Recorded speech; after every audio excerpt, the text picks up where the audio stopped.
Hello friends, तर आज आम्ही श्री संत जगनाडे महाराज सभागृहाच्या लोकार्पण सोहळ्याला आलेलो होतो। बघा, खूप छान तयारी झालेली होती इथे। आणि या कार्यक्रमाचे महत्त्वाचे पाहुणे श्री आमदार किशोरभाऊ जोरगेवार होते। यांचं स्वागत सुद्धा अगदी थाटामाटात करण्यात आलं।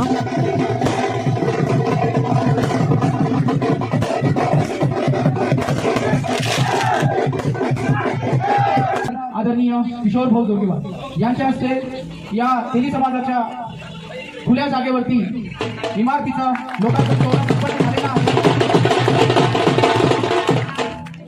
ही जागा मिळवून देण्यासाठी आपल्या समाज बांधव इथं पाहाल केलं आणि पूर्ण चंद्रपूरमध्ये असे 3 सत्ता केंद्र आहेत केल्यांचे, परंतु असा विकास पाहिजे आहे असं झालेलं आहे। जेटपुरा गेट, पठाणपुरा गेट, बाबूपेठ अशा प्रकारचे एक केंद्र आहे ज्याच्यामध्ये आमचा तेली समाज हा बहुसंख्येने तिथं राहतो आणि समाधी आहे।